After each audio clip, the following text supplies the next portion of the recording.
Le monde aujourd'hui rencontre la dépression. De plus en plus aujourd'hui, le monde souffre des pressions de la vie, sinon a du mal vraiment à gérer, sinon à supporter la pression de la vie. Nous avons tous des problèmes. Nous n'arrivons pas à supporter les pressions de la vie. C'est-à-dire mentalement, émotionnellement, psychologiquement. Pourquoi l'homme, de nos jours, alors que ces maladies existent depuis la nuit des temps, depuis que la médecine existe, la science avait déjà découvert le problème, par exemple, d'AVC, le problème de dépression, donc de maladies émotionnelles, des maladies psychologiques, maladies mentaux. Donc, ce sont des choses qui existent depuis.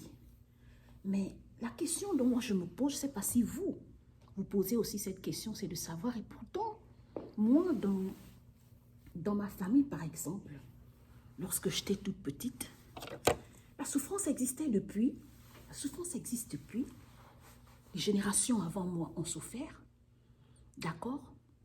Des générations avant, les générations que j'ai trouvées ont souffert, ont connu la souffrance, d'accord?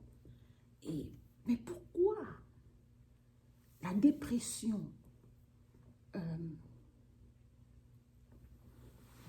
les maladies mentaux, les pressions, les oppressions accrues de plus en plus dans notre société? Qu'est-ce qui explique que la société actuelle,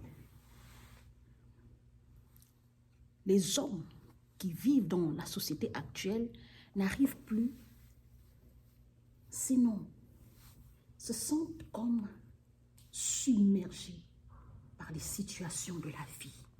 De plus en plus, nous n'arrivons pas à supporter les pressions de la vie.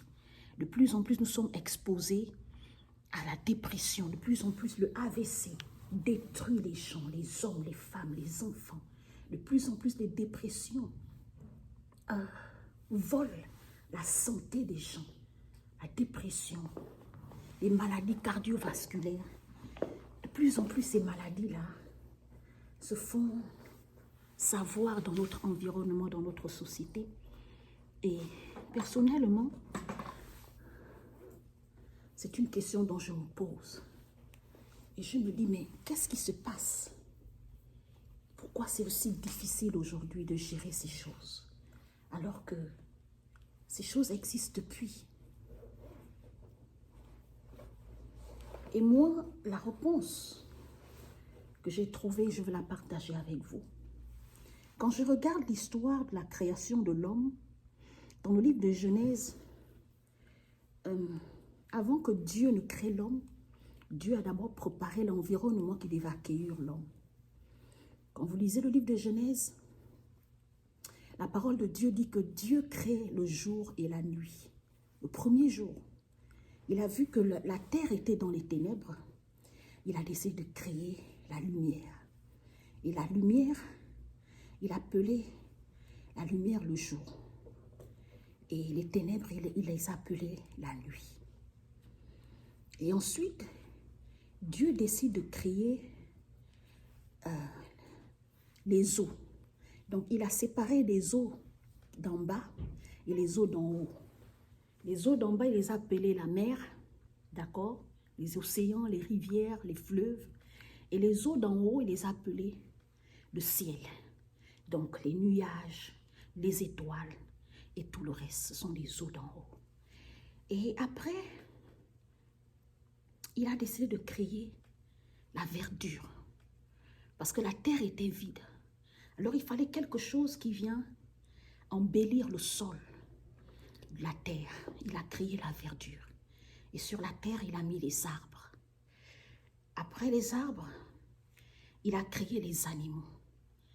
D'accord? Et dans tout cet ensemble de la création, Dieu a d'abord préparé l'environnement qui devait accueillir la venue de l'homme sur la terre. Donc Dieu s'est d'abord soucié de ce qui devait qui devait épanouir l'homme. Dieu s'est d'abord soucié de ce qui devait rendre l'homme, qui devait répondre à l'équilibre de l'homme sur la terre. D'accord? Alors, l'homme, lorsque nous on arrive sur la terre, Dieu nous a montré un canevas.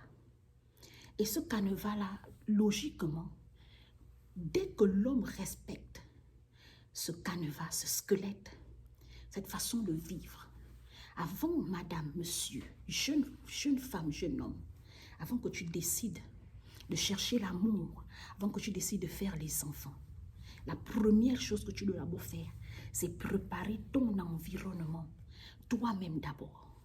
Tu vis dans quelles conditions? Parce que si tu vis dans des conditions précaires, si tu sors d'une famille prolétaire et que la première chose que tu décides de faire, c'est de faire les enfants, sache que de succession en succession, tu vas engendrer des pauvres. Tu vas engendrer des gens qui vont naître dans la pauvreté et qui sont susceptibles à subir la même souffrance et la pauvreté dans laquelle tu es. C'est pour ça que les millions, 92% des familles sur la terre a cru dans la souffrance et la pauvreté et la misère, dans le manque, dans le besoin. D'accord? Et c'est ce qui accentue, qui accrue la dépression. Vous comprenez? Une jeune femme décide de se marier, elle n'a pas de travail, elle n'est pas là à l'école, elle ne s'est pas instruite, elle n'a aucune source de revenus, elle n'a aucun soutien, elle compte entièrement sur l'homme. Et quand elle rentre dans le mariage ou dans le couple, si elle rencontre un homme qui est égoïste, qui s'en fout d'elle, pour lui, s'occuper d'une femme, c'est acheter à manger, d'accord, payer le loyer, s'occuper des enfants, d'accord, subvenir aux besoins de santé. Donc toi, de façon périodique, il peut s'occuper de toi, c'est-à-dire t'acheter la crème, t'acheter ce dont tu as besoin, te permet de t'épanouir.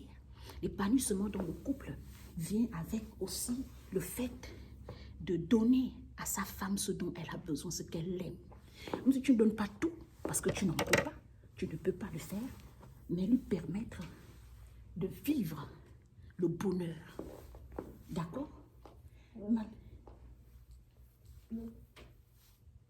Malheureusement, beaucoup d'hommes n'ont pas cette possibilité parce qu'ils n'ont pas les moyens.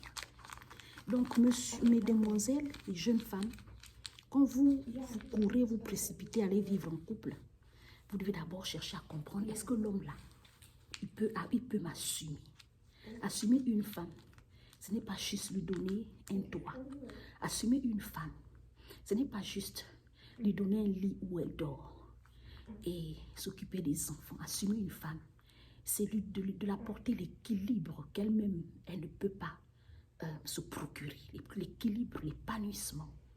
D'accord? La capacité pour elle d'aller, de repartir à l'école si elle veut se faire instruire. Lui permettre de trouver l'équilibre sur le plan familial. La soutenir. D'accord? Et l'aider à réaliser ses rêves. C'est pas que vous allez réaliser tous ses rêves, non. Mais vous devez pouvoir l'aider. Mais mesdemoiselles, depuis que vous courez dans les mariages et les foyers, vous êtes toujours malheureux. Vous savez pourquoi? Parce que vous avez cru que le mariage devait vous rendre heureuse. Regardez, si l'homme lui-même, vous ne le trouvez pas heureux, il s'est déjà marié 1 ou 2 fois, ce n'est pas vous qui va rendre heureux. Vous allez trouver un homme frustré, vous allez trouver tout simplement un homme égoïste. Donc la première chose que l'homme doit chercher d'abord, la jeune femme doit chercher, c'est le travail, se faire instruire.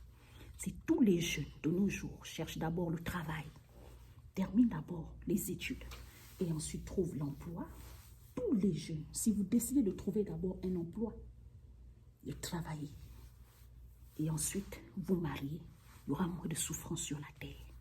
Si cette nouvelle génération comprend cela, les générations futures vont juste suivre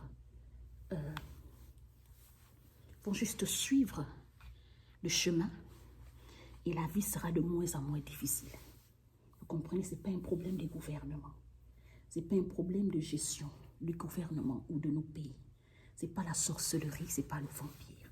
C'est parce que nous-mêmes, nous brûlons les étapes